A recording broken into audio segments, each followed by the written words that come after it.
The Iron Game Chalk Talk podcast is brought to you by the following sponsors: EliteForm.com, IgnitionAPG.com, PlayUSA at PLAEUSA.com, and Sorinex Exercise Equipment at Sorinex.com.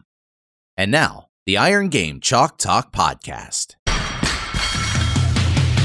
Welcome to Iron Game Chalk Talk with your host, Ron McKeefery. Every time our athletes walk into this weight room, they're going to be pushed to the max.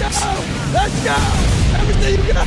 On this podcast, hear Coach McKeefery straight talk about training, featuring the top strength and conditioning professionals from around the world.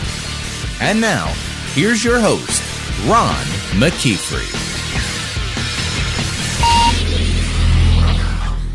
Hey guys, welcome back to Iron Game Chalk Talk. I'm your host, Ron McKeefery, and this is episode number 154. Super excited to have Dennis Keiser with us. Dennis is the founder of Keiser and a line of fitness equipment, and most of you are aware of, and they do a fantastic job. And one of the things that I like and enjoy about the show and getting a chance to reach out to people are trying to find innovators, trying to find people that did things when nobody else was doing them. And so Dennis definitely fits into that. They created a line of equipment of air-powered variable resistance equipment long before pretty much anybody. And so we get into that quite a bit. We go through the history of Keiser, the ups, the downs, the challenges of the market, and kind of meeting the market where they're at, and those types of things. And we get into the different types of resistance and why and how Keiser kind of fits into the marketplace. And so tons of great stuff in there, just a great history, great knowledge, and just when you're going in and designing a facility, or you're looking at improving your existing facility, knowing the whys behind what you're putting in go a long way. So there's a ton of great stuff in this information in this episode. Before we get started, though, we want to make sure we recognize our sponsor for this one. This is Play. The Play Summits were a fantastic kit this year. A lot of us you're going to see Play at the National Conference and Sorinex Summer Strong and on and on and on. And they're just they continue to be a staple in the strength and conditioning community and doing big things and big projects. And so it's really cool to see them, to have a relationship with them. Pretty much from the very beginning of the show, and I can't thank them enough for being a part of things. I would encourage everybody that's listening, make sure you go to their Facebook page, their Twitter account. They're constantly putting out pictures of the different facilities that they're a part of, and just as a strength and conditioning coach, I like seeing what's out there. I like seeing what people are doing, and you can get some great ideas from not just from flooring and things along those lines, but from also setups of weight rooms and stuff along those lines. So I would encourage you to check out Play. Tons of great stuff in this episode. Get your notebook out and take lots of notes, and we'll see you on the other side. All right, guys, super excited to have Dennis Keiser with us. Dennis is the president of obviously Keiser, and I've had the opportunity to put Keiser equipment in a couple of different facilities, and fantastic product. As you guys know, I love to bring innovators on the show, originators of thought, and Dennis is one of those guys. And so, man, I really appreciate it. It's early out there, but I appreciate you getting up and spending time with us today. My pleasure. Dennis, if you could kind of go into your story, just kind of brief, right, Reader's Digest version of kind of, how you got into the industry in general, and then what kind of, propelled you into creating a line of strength and conditioning equipment.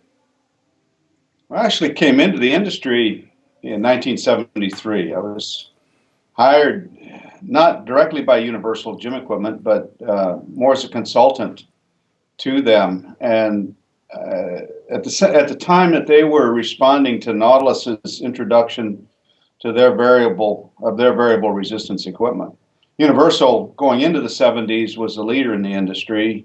Arthur Jones had introduced the variable resistance concept, the CAM, we all probably remember, at least if you've got gray hair like I do. I remember the old blue Nautilus equipment now. Yeah. I remember the old blue. So Universal was kind of in a catch-up situation. They had Gideon Ariel consulting with them, and I worked with Gideon. He was handling the strength curve side, and I was doing the mechanical sides And so Gideon and I were both kind of consulting to Universal at the time, and separately. We didn't work together, but we ended up working on this project. And so their first variable resistance machines, the Centurion, was one that I designed, and then basically everything for Universal from 73 through 79 was done by us. So my brother joined me in 76. We incorporated in 77. Just still doing consulting engineering, but it's in December of 77. I applied for the patent on the pneumatic technology. Variable resistance, prior to variable resistance, when we lifted, we didn't really question exactly what forces we were feeling through the range of motion. If it said 225 on the bar, we just assumed 225. Right. And nobody really thought about, well, what about the forces to get that 225 started? And what about the momentum at the end when that 225 is kind of flying on its own? But when you sit down to do variable resistance machines, then you're really trying to match the resistance to the human's biomechanical ability to produce a force. So you really start questioning these forces. And in doing so, you start to realize that you've got this momentum issue, you've got this acceleration issue, all of Newton's laws, sure. Newton's second law especially. And so you've got to get this weight in motion, you've got now the momentum. And so when you design a cam, you've got to take that into account, which means you've really got to design the cam around a specific speed. And if you're old enough, you'll remember this battle in the mid-70s between Universal and Nautilus on the speed of movement. Mm-hmm. Nautilus was trying to get everybody to go out on 2 seconds, back on 4 seconds. Right. That was drilled into us. Universal chose to design around a faster speed. That was the first question I had to ask Universal, is what speed do you want this machine to be accurate at? Because if they're going to go slower, then the forces required to start the weight are going to be less. The momentum is going to be less at the ends. So we've got to design the cam accordingly. So they chose to go out on 1 second and back on 1 second. Still relatively slow, but in an iron world, that's fairly quick. So anyway, after designing stuff for them, weight stack machines for, I guess, 5 years, I knew that the culprit in all of this, if we were going to design a variable resistance machine that would remain consistent, give us the proper strength curve over a wide range of training speeds, we were going to have to use something other than iron as the resistance. Gravity was limiting us on the speed of movement. Gravity can only bring that weight down at a fixed acceleration rate. We were limited on the speed of training. And so in looking at a variety of different ways, I've got patents on hydraulic resistance, where we control the speed and you simply push as fast as you can. Right. Hydraulic is okay, but I'm a firm believer in the eccentric contraction. You don't get an eccentric from the hydraulics. So absolutely. The pneumatics seemed to do everything we wanted to do. It was easy to create very high forces in very small spaces with very, very little moving mass, which the moving mass was what we were concerned with in trying to maintain the proper strength curve. So that's what we settled on. What it did was not only allow us to build a machine that we could program a resistance curve in there and have that curve remain consistent over a wide range of training speeds, but for the very first time, we actually had an exercise machine that was faster than the human being, which now allowed us to focus on the speed component of a movement. There's two parts to a movement: the force we produce and the speed at which we produce it. Right. but we have never really focused on the speed component.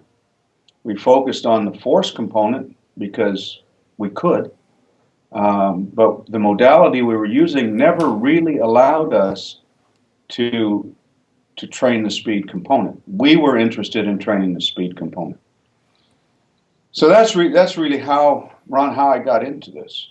So you got in as I'm assuming a mechanical engineer, but had a passion for training, and you kind of fed that passion into what's been now multiple decades of development and original thought, and that's it's so. I love anybody that's come across an idea, come across a problem, and then thought outside the box to create something that's new and different, and so I think there's lots of lessons there, even as a strength coach, to be able to pull from that. Where you go back to Arthur Jones days, and like you said, it was one set to failure and a set type of training environment. And there's so many different ways now, but back then there was one or two ways, and so I totally I think that's awesome. What do you when you were going across that process and getting more into the technical side of things now?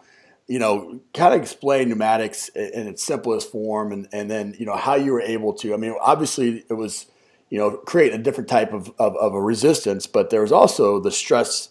With those early cam type devices, there was a lot of stress being placed at different points in the strength curve that caused injury and things along those lines. So talk about how you found the proper strength curve, the proper amount of resistance, and then kind of what really is because now you kind of classify things in pneumatic or plate loaded or selectorized or free weight, essentially with racks and things along those lines. So when people are designing facilities, why should a pneumatic device be in that facility? They want to train that speed component. Yeah. If they want to train slow, go in a slow controlled speed like we've been doing for centuries, you don't need Keiser. Mm-hmm. It's really what I think what differentiated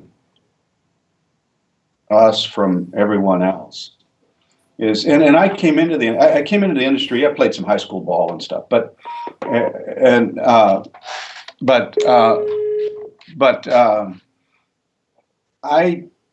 came into the industry with a very open mind. I came in as an engineer. Certainly, I had universal gym equipment in my high school and all this kind of stuff. So I was very familiar with the iron. But when I sat down to look at really taking human performance to a higher level, I didn't do it looking at iron. See, so many people say, okay, iron is what we work with. Okay, whether it's a weight stack, whether it's a bar, dumbbell, doesn't matter. Okay, now, how do I want to move that iron to improve human performance? Do I swing it this way? I use a kettlebell? Do I use a dumbbell? But every movement or every thought about improving human performance kind of centered around iron as that resistance. Mm-hmm. What I did is I looked at just plain human performance. I wasn't married to iron. I'm not married to pneumatics. Right. I'm not married to pneumatics. People told me for years, oh, you ought to make a pneumatic bike. I said, nah, pneumatic's no good for a bike. So we make a magnetic resistance bike. Good for a bike.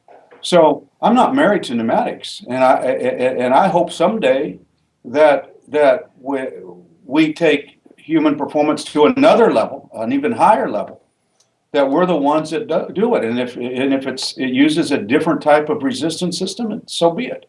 But right now, pneumatics does what we want it to do to get people to a higher level of performance, because we can now at least focus on that speed component. Mm. And that combination of speed and strength is power. And power is the key to performance. Power is what's the key to performance in racing. Power to weight ratio, things that we talk about. We're humans, engines. I mean, human beings are just engines. I rode my bike into work this morning. I tell you, I'm an engine. Okay? I take in fuel, I expend energy, produce energy. That's Right. what we are. Absolutely. And so we have to look, and strength coaches are the chief mechanics for these high performance engines. That's what you are. But the problem is, as chief mechanics for these high performance engines, when we think in terms of making somebody bigger and stronger, if the racing industry thought in those terms, they got to be bigger and stronger, bigger and stronger. We would be putting big giant diesel truck engines in Formula One cars. Great point. We don't do that. That's not what we should be doing. We've got to look at the race that we're going to run, and we build the engine accordingly. Yeah, So that's really the difference between kind of how we approached coming into the industry versus everybody else, I guess. I would imagine when you first came in, you were met with a certain amount of resistance from the community, from strength coaches, from just having to educate the consumer, as well as, you know, just the outside perception from the other vendors. You know, that's, again, I equate it back to a strength coach that may be doing a different type of training that's a little outside the box, that's being viewed a little bit differently as well. I've always been that guy in my own career, but, you know, talk a little bit about, you know, just the kind of wherewithal it takes to stand alone in an environment, and, you know, how you kind of, you know, what kind of advice you would give a strength coach that's maybe doing the same thing with their programming.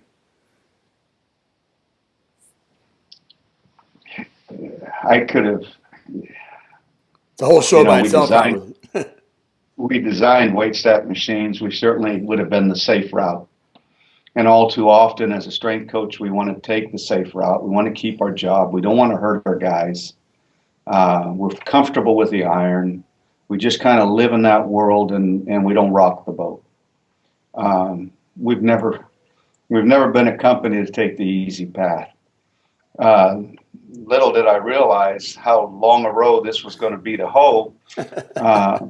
You know, I try to equate this love of iron sometimes, and I don't think it's just a love of iron. I mean, there's no question that there is a love of iron out there, and there's a macho aspect to the iron. And you know, you get it. You put a 600-pound bar on somebody's back. You got that bar's bent. You got all these weights on each side. You know, got spotters on both sides. You get the guy's doing a squat. Everybody's looking at him. I mean, there's a macho element to all of this. You get on our squat machine, it'll go to 800 pounds, build out a little 2-inch square tubing, and you know, and it kicks your butt. And there's not much macho about it. It's just all about explosion into that 5, 6, 7, 800 pounds that you want to lift, Right. and then doing it as fast as you can. So there's that macho aspect to it. But I kind of equate this love of iron as not being up here. It's not a cognitive thing. It's been with us so long that it resides right here in the middle of our chest, right between religion and politics. It's a tough one to change people's perception. And so it's an emotional attachment. I respect that. It has been almost a 40-year grind to get people to understand the value of being able to move a resistance at speed as fast as you possibly can.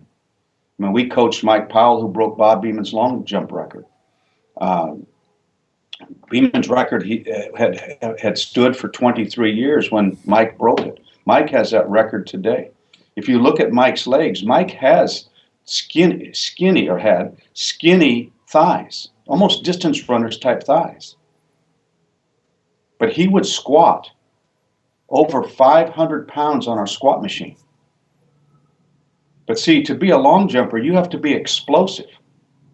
That 500 pounds does you no good if you can't move it fast. Mm-hmm. What we're building is strength at speed, at game speed, not strength at slow speed. That doesn't matter. Right. It's strength at game speed.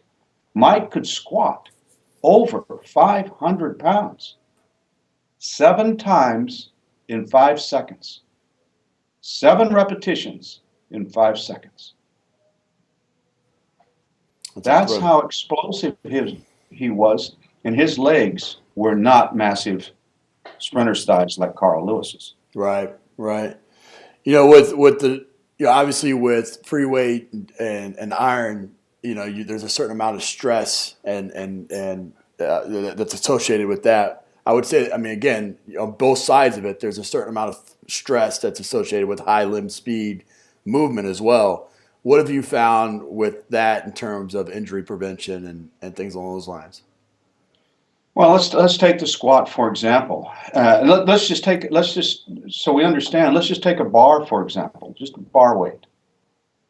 We talk about variable resistance with a cam, but the problem is the bar is also variable resistance, right? Because its resistance increases as you have to accelerate that weight, get it moving, and then that resistance lightens up when you have got some momentum and you're reaching the end of your range of motion. The problem with the variable resistance of the bar, when we take a bar and we put it on our shoulders, that bar is variable resistant also. And as I lower that bar into my squatted position, I have to stop that falling weight and then start it in the upward direction.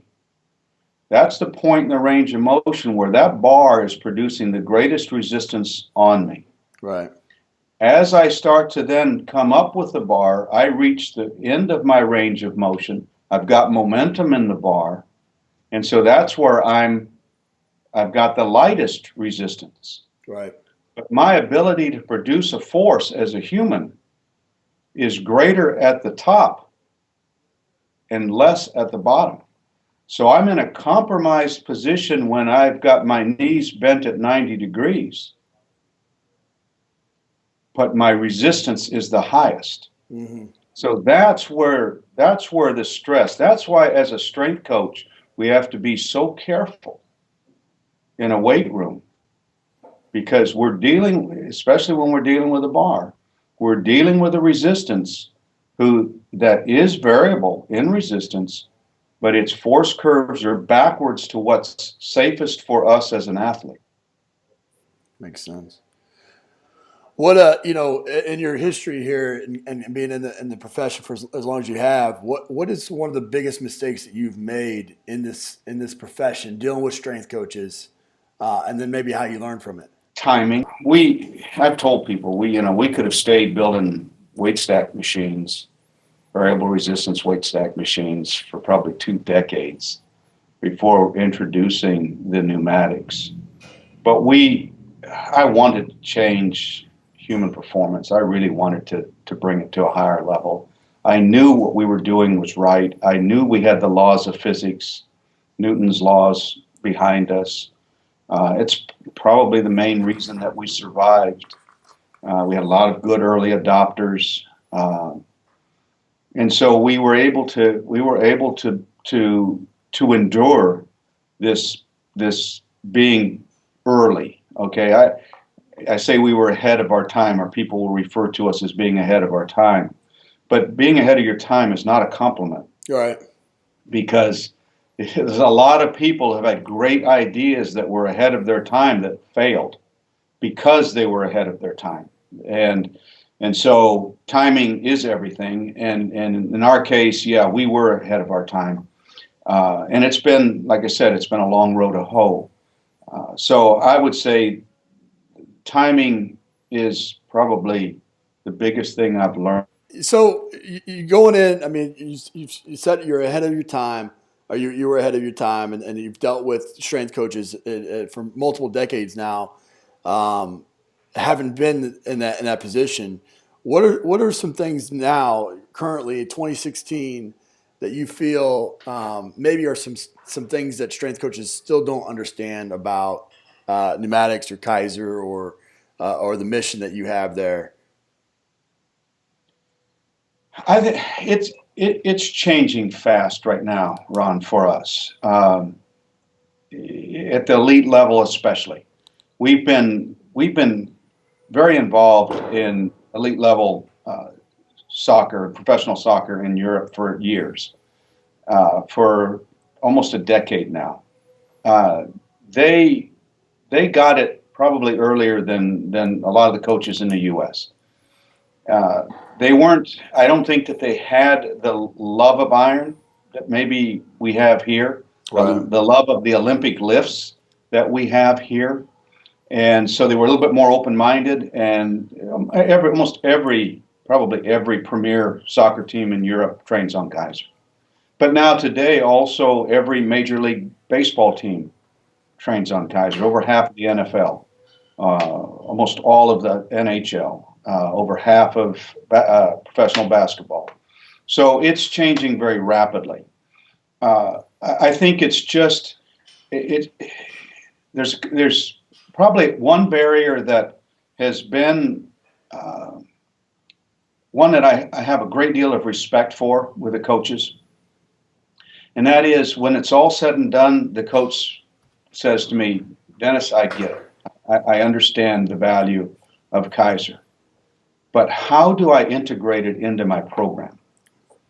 And that's an uncomfortable position for the coach, because he's got, or she has, basically a full program. They've got their in-season, their off-season, preseason, all of their programs, and the limited amount of time we have with our athletes in the NCAA, and the limited amount of time we have with our athletes, even at the professional level, Right.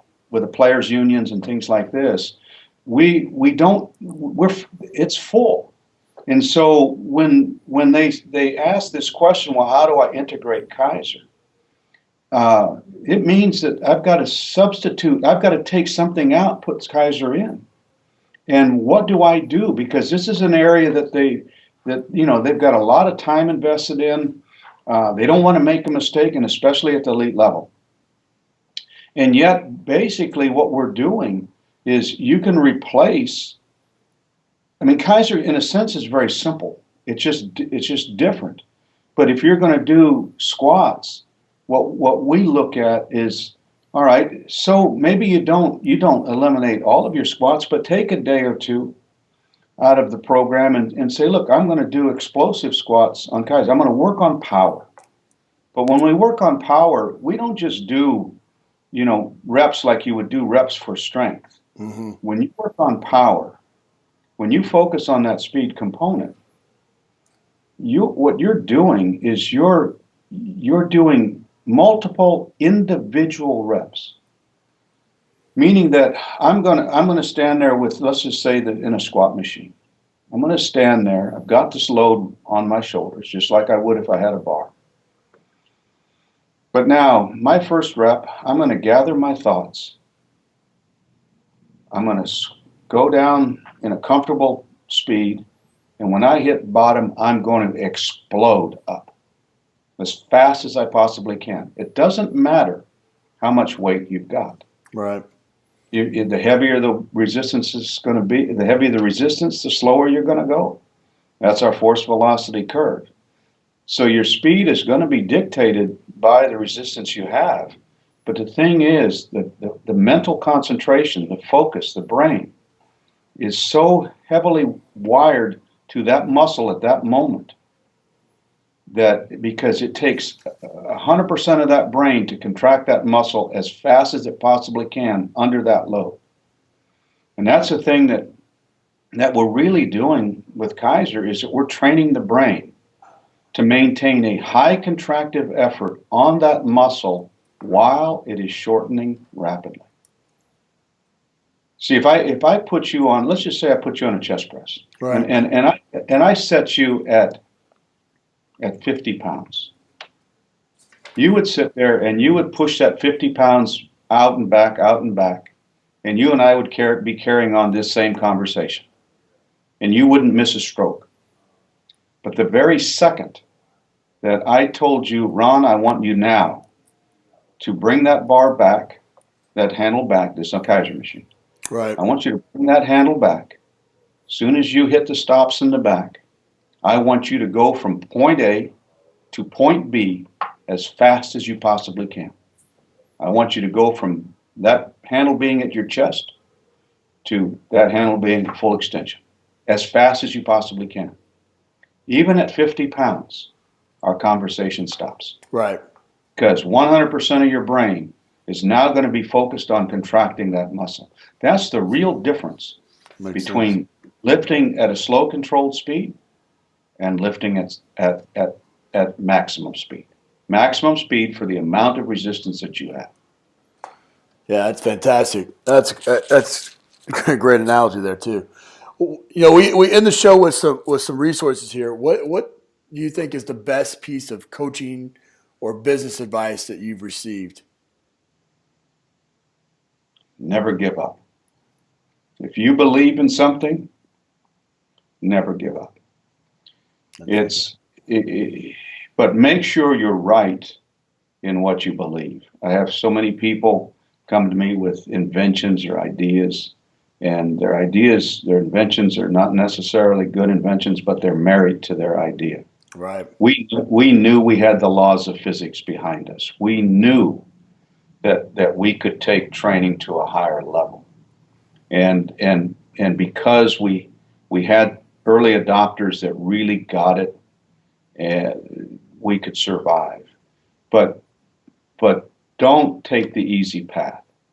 I had an assistant years ago that one day I told her, she said, well, what do you want me to do with this? And I told her exactly how I wanted her to handle it. And she says, well, that might not be the easy way, but it is the Keiser way. and that's kind of been the way it's been. We don't take the easy path. We have stayed true to our course, and I think everyone ultimately will benefit from that. I'm not talking about Keiser. I'm talking about coaches and teams and athletes and everyone else. Right. Will ultimately benefit from this, but you just stay the course, and don't be afraid of somebody saying, oh, people would put us down. Oh, that's nothing. And, or if you want to train lightweight and fast, that's Keiser. But if you really want to build some strength, you got to go to the iron. Well, we didn't build an 800-pound squat machine and a 1,400-pound leg press to train light on. We built these machines to train heavy and at speed, at game speed. Yeah. So it's stay the course. Believe in yourself, and don't worry about what other people think. The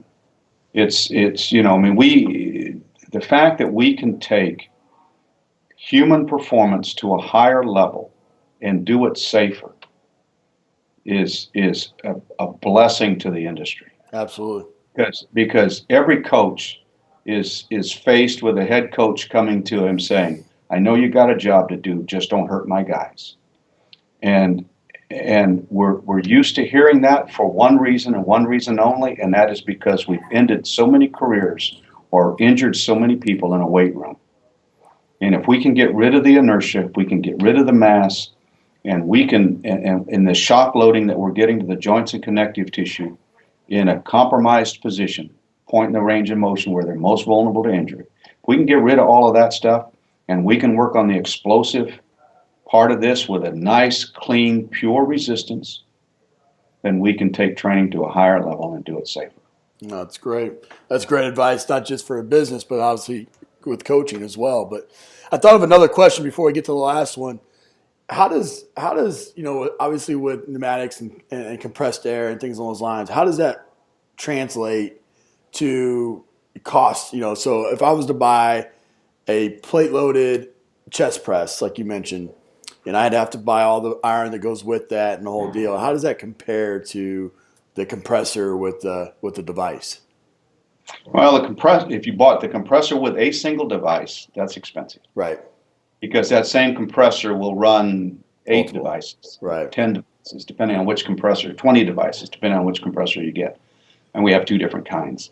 So a compressor with one device, you've got we've got a disadvantage cost. Sure. But from a resistance standpoint, if we were just purely looking at resistance, that's one thing. But when you start looking at our power display and the electronics that we put in it so that we can give you the amount of power that you're generating, the maximum power that you've generated in the range of motion, the percentage of each of the rep of your maximum power, so that when you get to, let's say, 2 reps below 90% of the maximum power that you've generated in that set, that is the end of your set. Yeah. So that way the brain remembers what you did last, and we don't want it remembering a slow speed of movement. So when your power drops below 90% for 2 consecutive reps, that's when you end. So that electronics is costly, and that's on top of what you would normally have, let's say, with a plate-loaded chest press. But now, if you added a Tendo unit or something like that, string pot that's going to measure velocity and measure some of those things, or compute the power, then you're going to have that money in it too. Right. Yeah, it's all been pretty relative in my experience as well. But give us a a book, app, and website recommendation. Say again, I'm sorry. A book recommendation, an app, and a website that you generally check out. I'll tell you a good book. A good book to read. I don't know if I've got it here or not. I might have it at home. There are a number of books right now on the neuroplasticity of the brain. And the reason I bring that up is because we've been training athletes slow to play a fast game. Now, we've spent the last 20, 30 minutes talking about developing power and the speed of movement and trying to build their strength at game speed. Right. But the other aspect to all of this is that when we train an athlete slow at these heavy loads, the neuroplasticity of the brain remembers those slow speed patterns. But then when we send that athlete out to the pitch or onto the field to play a fast game, the brain has not necessarily been conditioned to generate these kind of forces at these higher speeds. And so what we want to make sure that we're doing with the athletes is training them in a way that we're training the brain to respond to the types of loads and speeds that they're going to see on the field, that their reaction times are much faster. So it's important for us, and I've read a couple of books. Spark is one of them, and the other one is actually better than that, and I'm trying to remember that one, and unfortunately I've got it at home. And I'll be happy to email that to you, Ron. That'd be great, yeah. But those kind of things are real important. We've got to start to understand. Just like I made this comment, that even at a light resistance, as soon as I tell you I want you to move from point A to point B as quickly as you can, everything changes. The brain, the amount of brain involvement, that neuromuscular involvement, is so much higher, even at a light resistance. So recruiting muscle fiber, all of the things that brain has to do is at a much heightened level. Sure. Okay. So it's so much of what we do is basically training the brain, because the brain is so involved in the speed of the movement. I don't feel that hamstring pulls, because everything we do in this business centers around strength. We always think, well, hamstring problems are like a problem with the ratio of quad strength to hamstring, and if they're too quad dominant, they got a hamstring problem, things like this. And there's probably some truth to that. But I think the other aspect of that is, are we training that hamstring at speed? Because what happens is that hamstring, if it pre-fires, if it isn't fired exactly the right time when you're out on the field, or you're running down that track, then you're going to have a hamstring issue. Great. So it could be as much a firing issue. It could be as much a fatigue at speed issue. Because the first thing that fails as we get tired is our central nervous system. Great. Okay, so that musculature around the knee for stabilization of the knee to prevent an ACL, all of this has to happen at speed. It doesn't happen at slow speeds. It's on the pitch. When you're out on the field, everything's happening at high speed, which means that brain has to be able to control those muscles at speed. Right. No, I couldn't agree with you more. Is there any? Today's safety signal number is A30. Is there an app or a website that you should really check out? Well, our website would be a good one to check out. Absolutely. We'll link that up for sure. And that's Keiser.com. And again, Keiser's KEISER.com. So that's a good place to go, at least to learn a little bit more about what we've talked about this morning. Right. And we'll have some apps and other things, but right now I would suggest that at least go to Keiser.com and start to learn a little bit more about why we do what we do. That's great.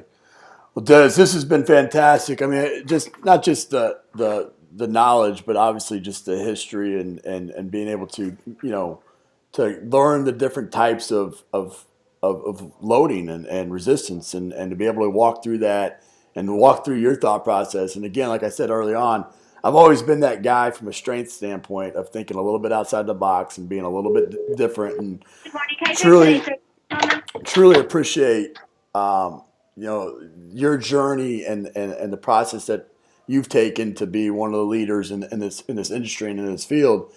But it wasn't always easy, and never giving up and constantly, seeing it through and believing in yourself. And I mean, those are all the intangibles that make a great strength coach as well. And so truly appreciate you coming on the show and sharing with everybody. Took probably 3 pages of notes here and some great stuff in this one for sure. So thanks so much. Ron, it's my pleasure. Thank you. That's it for this episode of Iron Game Chalk Talk. Thanks to this week's guest as well as our sponsors for bringing this episode to you for free. Make sure to check out ronmckeefery.com, where you can join our mailing list, find the show notes, including all the links and resources mentioned, and information about Coach McKeefery's other products. While you are there, please join Coach McKeefery in the comments section thanking our guest for sharing. If you haven't subscribed to Iron Game Chalk Talk on YouTube or iTunes yet, make sure to do so. Comments, ratings, and reviews are always welcome. Coach McKeefery can be found on Twitter at @RMcKeefery, on Facebook and YouTube at /Ron.McKeefery. That's it for this week. Be sure to check back next week for another great episode of Iron Game Chalk Talk.